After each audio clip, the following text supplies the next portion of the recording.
Hi guys! Finally nga, after 3 weeks, nakauwi na rin ako dito sa amin, dito sa Binangonan. So, the next day nga is nag-live na rin ako since sobrang tagal ko rin talagang hindi nakapag-live. At kailangan na rin talaga natin kumita dahil hindi naman tayo Disney princess or anak na contractor na sino man. Uy, issue. Anyways, balik gagawin ko na nga ngayon yung tarpaulin na in-order ko. At ito nga pala yung tarpaulin ni Papa na ilalagay namin dun sa mismong puntod niya. At para naman hindi na gumastos ang babaeng to, kaya naman nag-DIY na lang ako. Bali, nag-DIY na lang talaga ako ng mismong stand niya at yung mismong pagkakabitan ng tarpaulin. At itong kahoy na nga na to, ito yung pinaglumaan na kuna ni Baby Quincy. Bali, sira na rin kasi yung kuna na yun at buti na lang talaga hindi pa siya binaklas. Dahil nga sa magagamit pa pala siya at naka-imbak lang talaga to dun sa may mga basurahan. O diba, less hassle pa sa pagpapanday ko. Bali, nilinisan ko na lang talaga siya dahil nga medyo maputi. Since maulan nga at stuck pa siya. Anyway, share ko lang sa hindi nakakalam na mahilig talaga ako magpanday ng kung anik-anik. Dahil isang atuso naman ako kay Papa.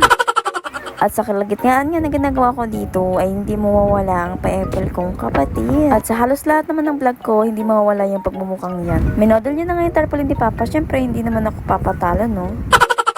O, nagtataka kayo dahil babae ako pero marunong ako magpanday. Natutunan ko lang din naman yung lahat kay Papa. Dahil nga nung nabubuhay pa siya is mahilig talaga siya magpanday at mag-repair na kung ano-ano. Like gagawa siya ng kubo, mga upuan, mesa, at kung ano-ano pa nga. Anyways, bali nga nagdagdag na lang ako ng paahan ng stand. Dahil nga ibabaon namin yan sa lupa. Tapos siguro lalagyan na lang namin ng semento para naman matibay-tibay. Bali, ang ginamit ko naman dito para madikit yung tarpaulin sa mismong kahoy is gumamit lang ako ng gun stapler or stapler gun. Basta yun na yun. Para naman hindi masira yung tarpaulin. Dahil kung ididikit mo nga lang siya, possible pag nabasa is masisira siya agad. O kaya kung pako naman is mabubutas talaga siya. Kaya naman ito yung pinakamaganda talaga na magagamit mo. At buti na lang talaga is meron yung kapatid ko nito. Kaya ito na lang talaga yung naisipan kong gamitin. At lasasal pa talaga kasi nga sobrang dali niyang gamitin. Bale, in-stapler ko lang siya both sides. Tapos dinamihan ko na lang din yung pagkaka-stapler ko para naman matibay-tibay. Kaya nga lang, mga ngalay ka talaga kakabari. Anyways guys, share ko lang din yung tarpaulin na to. Ako na lang din yung nag-layout. Tapos itong tarpaulin na to is pinagawa ko lang din dito sa TikTok. Napakamura kasi dito. Alam nyo bang 70 pesos lang to. At ang size na nga nito is 3x2. At sulit na rin talaga siya dahil nga naka-free shipping siya nung nag-order ako. At ang ganda rin talaga ng quality na pagkakagawa nga ng tarpaulin. Bale, chinek ko nga lang dito kung talagang banat na banat nga yung tarpaulin na pagkaka-stapler ko. And after 100 hours nga natapos na rin ako. At ito na nga yung kinalabasan niya. At i-flex ko na sa inyo. At wag nyo na nga yung pansinin yung bilbil ko dahil talagang busog lang talaga ako niyan.